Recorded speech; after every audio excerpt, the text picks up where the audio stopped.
So I'm sure you have lots of questions.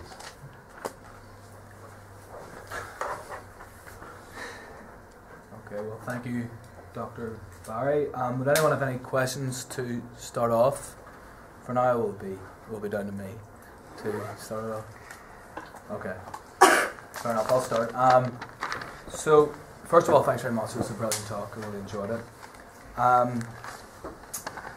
Okay, if we have to question, say, one of the points I picked up on, is we have to question the ideological character that underlies a lot of the, say, statistics or models that we are given in neoliberal economics, things like that. To what extent, and just towards the end of the talk I picked this up, to what extent do you apply that same model of skepticism to the statistics and science that you use? I know you mentioned that science is probably value-laden or whatever, sure. But it just seems maybe if that's all poetry, to what extent is yours just rhetoric? Do you know what I mean? Yeah, no, that's a fair enough point. I mean, I do think that there's a difference between social science and the methodologies and the natural science. Mm-hmm. I do think that there is a lot more methodological rigour in chemistry and physics and so on than we can ever bring to social science. And there are elements of predictability, of revisability. You can do experiments to test it, and the peer review process develops that in terms of natural science. But where it comes to things like climate change, I am in favour of something called post-normal science. Okay. Post-normal science. So if the head wasn't fried already, I'll fry it again now. What post-normal science is in that realm of human activity, particularly in relation to the natural world, where there's high levels of uncertainty, or at least the models aren't fully complete, and there are holes in the climate change models, even though the overwhelming consensus of scientists is that we have anthropogenic climate change, i.e. human beings, through the burning of fossil fuels, are causing the Earth's ambient or average temperature to increase. But post-normal science would say where we have high levels of disagreement, and we do have high levels of disagreement about climate change, particularly against a vocal minority, and the chances of catastrophic change are quite high as well. So with climate change, if we're not going to reach a 2-degree limit at all, I think we're looking at least a 4-degree. And I could show you some really depressing slides about what that means. This is a roasted world. This is a world in which we have people having to move from the sub-Saharan area because of desertification, climate change refugees. It's a trip through the apocalypse in terms of, the Earth, of course, is indifferent to us. It'll flip to a hot state and we can the devil takes the hindmost. But I think in terms of climate change, there's an issue of this post-normal science where we have to have values and ethics in with the science. What's sometimes called extended peer review. So it's not the normal science model, which is basically scientists among themselves, they test their models, they send it out for peer review, they get colleagues to repeat the experiment and they verify it or disconfirm it. Whereas post-normal science is about that process in conjunction with a debate about what type of society we want. I mean, it partly leads to something I think is actually missing, certainly in UK and Irish academia around this issue of mission-led science, of bringing together large teams of interdisciplinary people from different backgrounds to work on this problem. We have a terrible issue in the universities in Britain and Ireland, certainly. I'm not saying that other countries don't have it as well, but particularly acute, of this silo mentality. So the post-normal science model is where social scientists, philosophers, economists would sit down with physicists and so on to work out what's the best policy on this issue. So it's not the same as normal science, which doesn't have this public ethical involvement. So in a way, that's turning my gaze to the empirical evidence that I've equally criticised with economics. But economics, you see, presents its models with no sense of the values. So I don't mind the model so much. I say, well, take these with a degree of skepticism or a health warning, and actually there's lots of values in here which are explaining these models. I mean, the basic assumption, the vision of the human being at the heart of our contemporary economics is very, very partial. Competitive, acquisitive. Yes, we are competitive and acquisitive, but also cooperative. There's also a sense in which we're sated. In other words, why would you continue consuming after a point where you say, well, actually, I'm not going to work that amount, I want to stay at home with my family. And there's probably a concept that You haven't come across in the orthodox economics, which I love because it kind of proves aspects of what I'm saying. It's called the backward bending supply of labour curve. You probably haven't heard. Go and look it up on the internet. And what it means is very simply that there's a point beyond which any increases in wages will not call forth more labour. Because people decide, I have enough money. And that is the concept that our contemporary economic system cannot deal with. It's the concept of enoughness. So I'm not arguing here for poverty or asceticism in the sense of, we're denying ourselves. What is enough? What's the sweet spot? If you want an example, some authors have come up with, it's about $17,000 per person. It's Costa Rica. In terms of the trade-off between an ecological system or an economic system that's not transgressing too many ecological barriers, a level of socioeconomic inequality which is tolerable. So the argument here in terms of equality is not that I'm arguing for everything to be the same. It's what's the tolerable levels of inequality that we want to reward people to work hard, and if they work hard they deserve more. But the difference between and I think it's either Japanese or South Korean firms as against Anglo-capitalist firms, in terms of the difference between the shop floor worker and the boss, it's in the hundreds in Google and Apple and so on. It's in the tens often in many Japanese and Asian firms. And are we saying that they're any less innovative and it's not rewarding hard work? So the issue is, what is the acceptable level of inequality? And you could use, for those of you doing John Rawls, there's maybe some hints there in terms of the levels of inequality. So I've gone on a bit there. Any other questions? You spoke about how basically most of this applies to kind of the 800 million of us. What would you say to kind of the rest of the planet who are having their kind of social spending cut by the IMF and the World Bank? Kind of, if we have to cut our growth and consume less and use less energy, what does the rest of the world have to do? Is there a limit on their growth, or is it just a limit that they stopped before we kept going? Well, the way I view it is that we have to go on an ecological and carbon diet in the north. We have stolen the carbon of other countries. We've stolen their capacity for the planet to absorb their CO2. And there's an issue about presenting this in terms of justice. We have grown rich precisely because they are poor. I mean, it's not a very comfortable thought, because we have this myth again of comparative advantage in economics. That's one of the classic myths that does not work in a globalised age. Just to be technical, David Ricardo, one of the great eminent political economists of the 19th century, developed this idea of comparative advantage. You probably all come across in economics, where this country here is better at producing wine, this one here makes pins, and they should trade rather than trying to do both of them. And here's the thing that most students never get, and indeed is not even in a lot of the textbooks. That only works if capital is immobile. When capital can freely move around the world, that comparative advantage has gone out the window. And this has been propagated to defend globalization. Completely in ignorance that when capital can flow, this law no longer operates. You can go away and make your own mind up about this. But my view is that on a global level, and we've seen this in climate change talks, the reason why the last big meeting of climate change in Copenhagen in 2009 didn't happen, even despite Obama, fresh from his election as Nobel Prize winning, performance and all the rest of it, even Obama couldn't pull off a global deal, because China and India and a lot of the developing world said, hold on a minute, why are we cutting our carbon, which is going to impact on our people and our economies who are living on less than $1 a day, when you rich folk who cause climate change are not willing to bear the greatest burden? It's almost like a global version of the austerity debate. I'm of the view that the broadest shoulders should bear the most, not people on DLA or our pensioners. They're the ones who are going to be impacted in terms of austerity cuts. So there's going to be a redistribution. It has to be on the basis of justice and equity. So part of the argument here of the West decreasing its ecological impact is that this frees up space to enable China and India and Brazil, and particularly Africa, to start developing. And that's going to be, some of it's going to be carbon-based forms of development.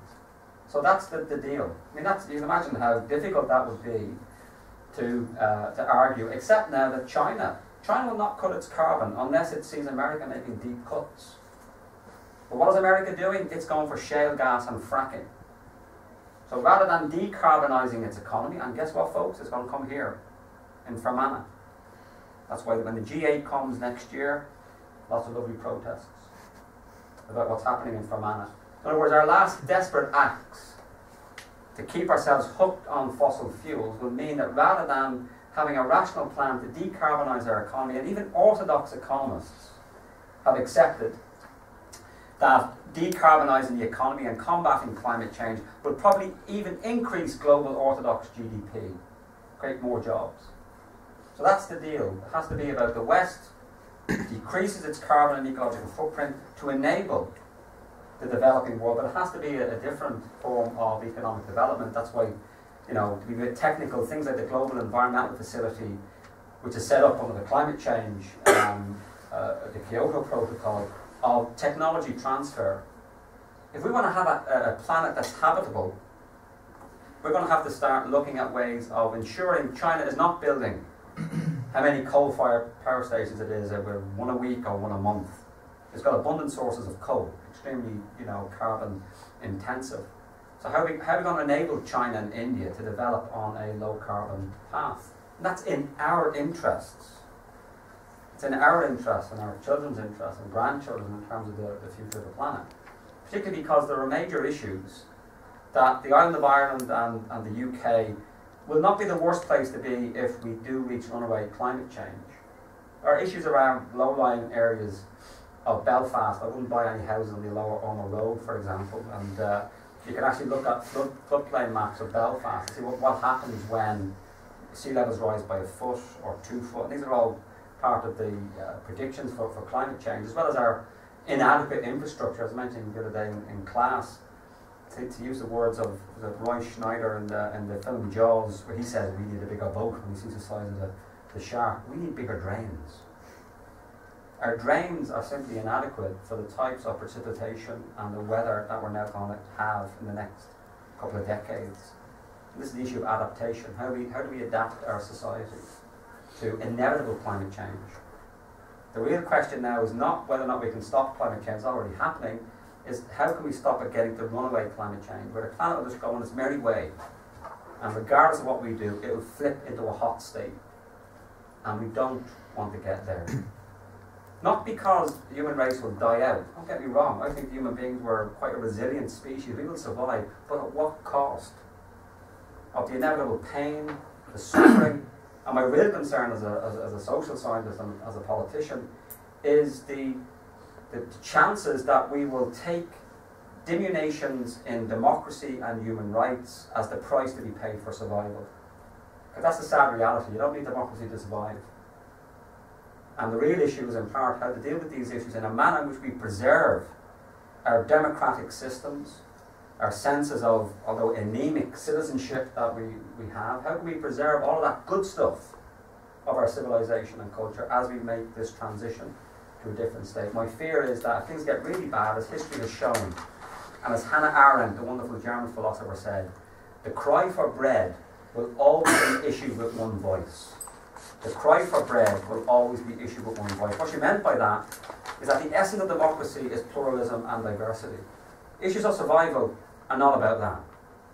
You end up with what in China is called the iron rice bowl. The deal is, if we don't get our act together, you can end up in an authoritarian state which will deliver housing, which will deliver food, but forget about democracy and freedom because those things are superfluous to deal with some of these issues. That's the real challenge. So Andrew, you want to get in? I've got a really nice, gentle underarm question for you, John, that you can smash out of the ground. To John, the politician, not John the academic. Although I am tempted now to ask whether I should be buying a house in Rosetta or not, because obviously there's a big problem with flooding in that garden. We do, on the democracy, ethics and economics module, we do this tutorial where we go through the ideas of Mark Lyon.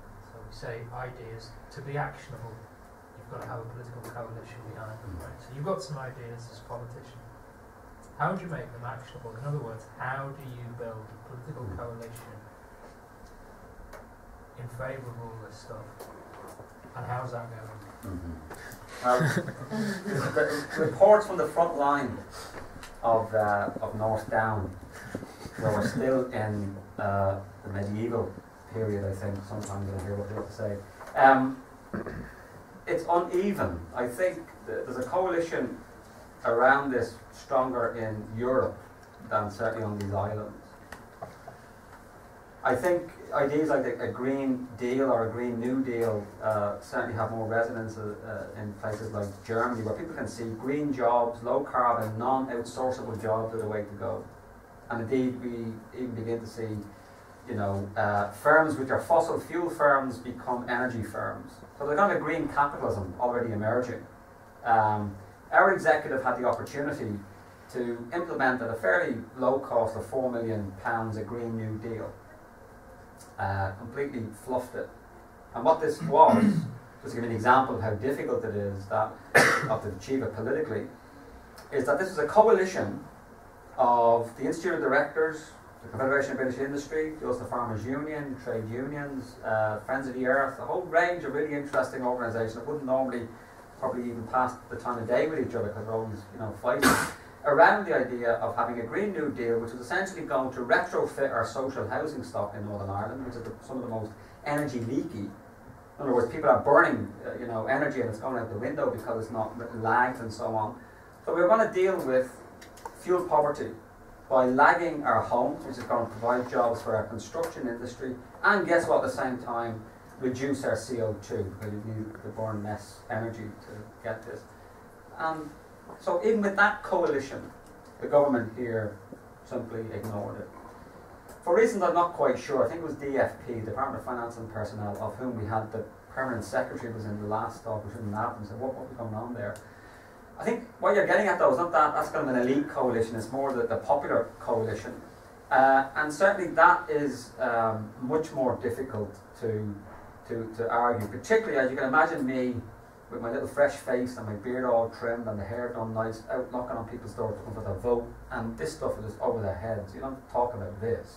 Not for any arrogant reason, it's that this is too an arcane specialist way of describing it.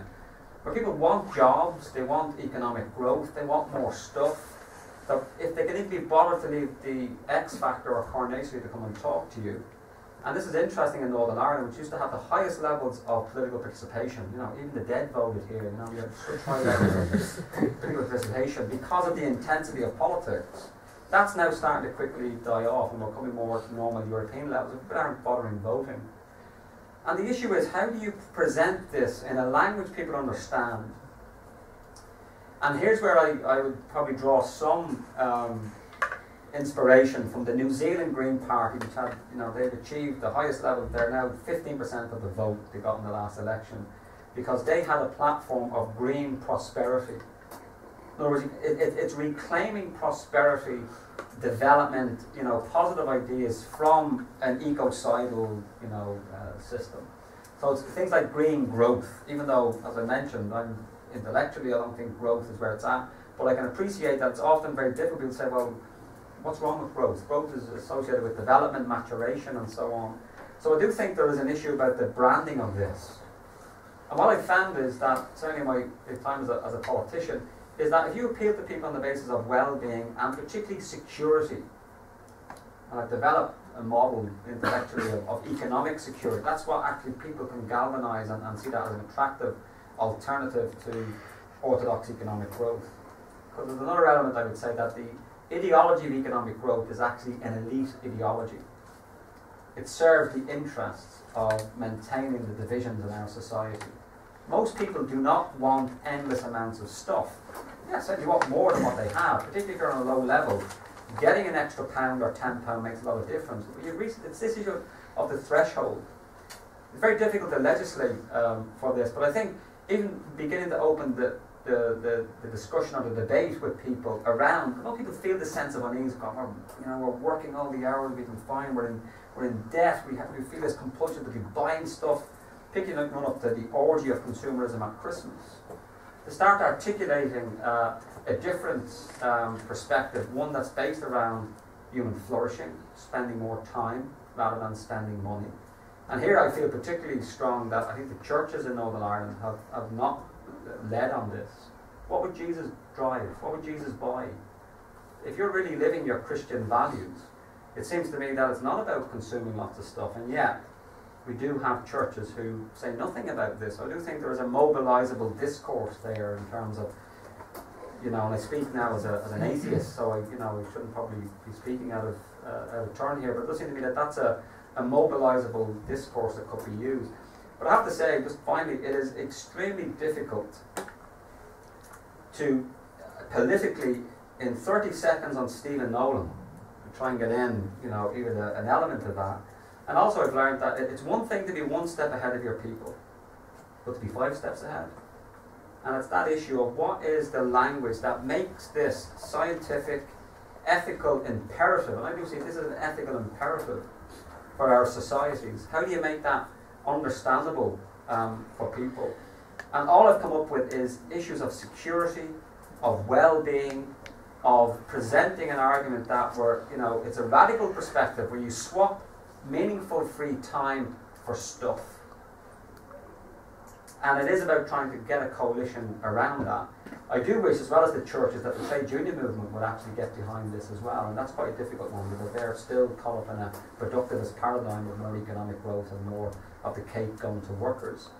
Because really you're going against the flow in doing this, because every other cultural, political, media outlet is promoting the mantra of economic growth. I mean, often at times, I do feel that we are living under an authoritarian regime, and that you can't even question this without being seen as a dissident, disloyal, and seen as bizarre.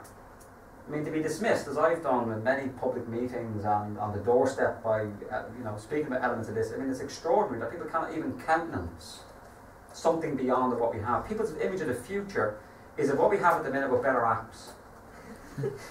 People think that the way our lives will be in the future is more or less what we have today, but much better. And it's particularly interesting in Northern Ireland for such a historically aware people. Of course, true understandings of history, because our community has this inherent thing at home. But anyway, very historically aware general population. If you study any of history, you realise civilizations come and they go. Why do we think that this civilization that we've created is going to continue in perpetuity? This is not to wish its end, for us to acknowledge its vulnerability, and I've identified some of the vulnerability, some internal to the structures of social solidarity being weakened because of inequality, ecological limits. But we have this sense that we are invulnerable. It's the same kind of logic as the usual, I have to say, very gendered young men in fast cars who think they're gods. They're Sterling Moss, I'm showing my age now. But they're invulnerable. Why on earth would we think anything human or social is invulnerable? And that's why the last slide I had there is that we need to get our heads around the fact that the end of the world as we know it, which is what I've been describing, is not the end of the world. Let's build something better. That's the invitation in terms of the collaborative and imaginative ideas that we need about what does a post-growth, low-carbon, high human flourishing society look like. To give you one hint, it's about the 3 L's, I think. There's that element of socialised consumption. But it is also about the social economy, of which Northern Ireland actually has a strong comparative advantage. Not the public sector and the private sector, they're the two. This crap of the rebalancing of the economy in Northern Ireland, which essentially is mantra for reduce the public sector to grow the private sector. What about the social economy? The not-for-profit, where you get economic activity which doesn't deliver actually profit, but is actually meaningful work for people. Why isn't that seen? Because it's a very low carbon. It has a lot of values that certainly I would agree with in terms of cooperative and egalitarian, rather than the hierarchical ones we get in the public and private sector. Why isn't the social economy seen as a priority for our executive?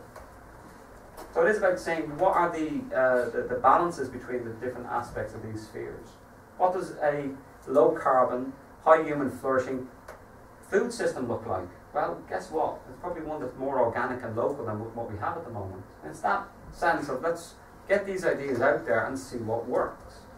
Rather than hoping, a bit like Dorothy in The Wizard of Oz, you click your ruby slippers and please get us back to 2008, 2008. We shovel in more money via quantitative easing, more austerity, rather than trying something new. I mean, that to me is the tragedy of our current situation, when there's an opportunity to try some new ideas in localised areas. Don't get me wrong, I'm not being completely radical and saying let's have large-scale social retrofit. Let's try a few local experiments and new ways of living and see what works in our food system, our transportation system and so on. We see none of that from government. We do see from civil society. There's a lot of innovation going on at the grassroots level that most of us don't know about in terms of people, you know, making changes to their lives. But I just wish there was some leadership. But leadership is about knowing the way, showing the way, and going the way. We have none of that. You know, we have examples here in our own executive of climate change deniers. In wee Sammy Wilson, absolute shame for Northern Ireland. That a minister, and he was Minister for the Environment at the time, was a climate change denier. And that's the level of scientific illiteracy. We also have ministers who want to have biblical signage on the Giant's Causeway. As part of, you know, I don't mind people, that's your own view, you have it as separate, but to have that up there with the geological facts, the scientific facts, I think is an element of how difficult it is to bring this scientific, democratic debate in a context such as ours. But I see I've stunned you all into sullen silence and submissiveness. But I'm sure there must be we have time for probably one more question before we break up. What do you think about the notion that the meaningful leisure time has become this stuff? No matter what you do, is going to, you know, I can think back, I'm a high mileage model obviously, and my contemporaries now think we lived through a golden age. Yeah. Or young enough, and that's the Second World War. Mm-hmm. But came to a period, not only did nobody have anything very much, there was nothing to have. So our perception, I think it's across a broad front, was there was a lot of contentment about it. Yeah. People didn't crave. But it's built up no matter what you do. And there was a notion, I'm an engineer, there was a notion about for a long time that the privileged people would be those who were given the opportunity to work. Everybody else would be docile and put out to pasture in order to be content. But would people be content? They wouldn't know what to be up to. I mean, there were a lot of naive views that you get in the post-war period. The baby boomer, you know, missed the war and living in this golden age of consumerism. But if you read a lot of this stuff in the 60s and 70s, like Alvin Toffler, the classic one I know, Future Shock, there was this image of the future where the issue would be politically, how do we stop too much leisure becoming socially a problem? We have too much leisure because machines are going to be doing everything. My own view is that human beings, we have to work, but work is not the same as paid employment. There's a wonderfully provocative work by one of my great intellectual heroes, Ivan Illich. He wrote a number of great books. The two that really stand out for me, one is in 1970 called Deschooling Society, and the second one in 1977 is called The Right to Useful Unemployment. And these are heterodox views to say. And his argument is that we mustn't collapse meaningful work and formally paid employment. I mean, from a feminist or gender point of view, women do a lot of work in the home, doesn't get paid. Without that work going on, our societies would collapse. If women went on strike, how quickly would our society survive? I mean, one question, if you're ever talking to a high-powered member of an organisation, or public or private, and ask them, what is it worth to your organisation that your chief financial officer is toilet trained? Calculate that. Or they can speak. The market doesn't provide these essential skills, or many of the other things that goes on behind the scenes. We don't see on the news, the value of women's labour have risen by 20%. You know, it's GDP, it's this iceberg model that I tend to use. The bits that are actually more important, or equally important for human flourishing, are the bits we don't get recorded. We're not measuring the right things. So my point is that human beings need to work. Now that doesn't mean to say that we have to focus all our public policy on formally paid employment. If we expand, because I say the social economy or other ways of understanding meaningful work, I think human beings like to be creative. The reason why I'm particularly fond of cooperative forms of enterprises is that it enables people to collaborate and use their imagination, and they have control over their own work. I mean, many of my students, some of them, you know, here, are working in crap jobs. They have to, not because they've chosen, but because of the economic situation and the lack of student grants. And one of the dispiriting things, and I think as somebody who spent most of my undergraduate time in University College Dublin working in McDonald's, is to see the complete lack of autonomy you have over the work that you do. And it's one of the privileges of being an academic, is that we have a lot of autonomy. Although we have a lot of crap to deal with, as Andrew well knows, and Graham in terms of the administration. But one of the privileges and internal goods of work, in other words, how can we create an economic vision in which, yes, we do want to have some external goods like money and status and recognition. People need that. But what gets lost, or what has been lost in contemporary economic thinking and political thinking, is the internal goods of work. In other words, a lot of academics don't make a lot of money, and some of us do complain about it. But the thing is, we offset that lack of monetary reward by the fact that we have a lot of control over the jobs that we do. I mean, it's a wonderful, privileged position. Now, how can that privileged position that I'm in as a worker, can that be replicated in other work forms? But the trade-off is less money, more control over what you do.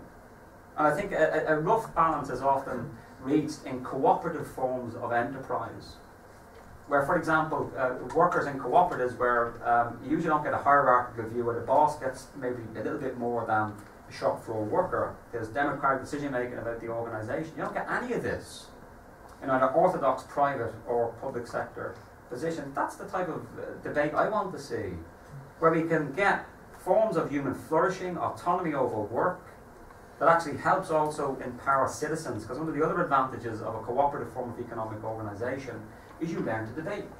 You learn to speak in public. You have to, if you want to defend your position in the organisation.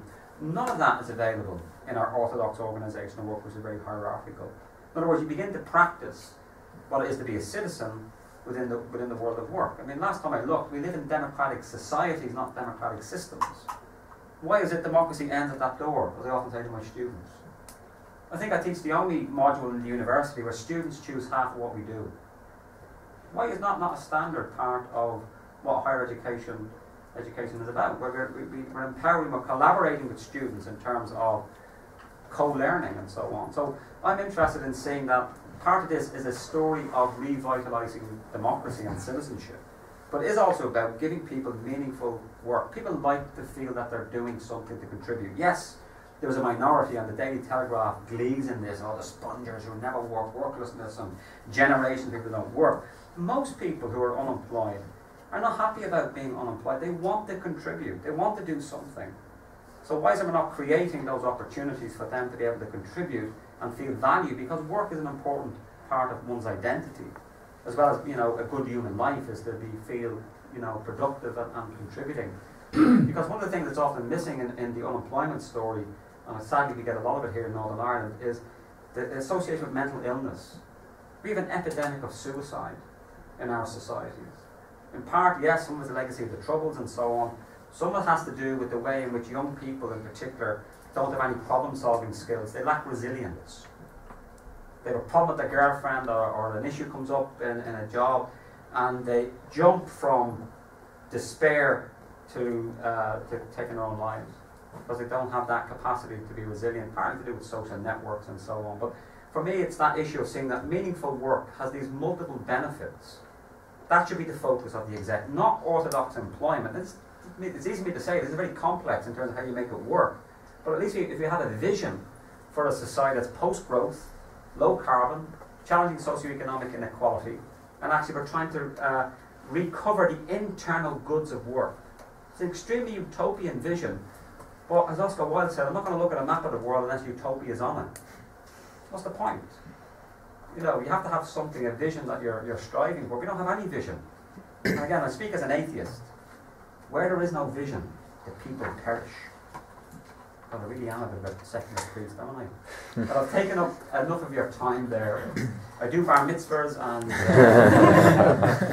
thank you all very much for listening. And do we have anything else? You know, can we just give a round of applause?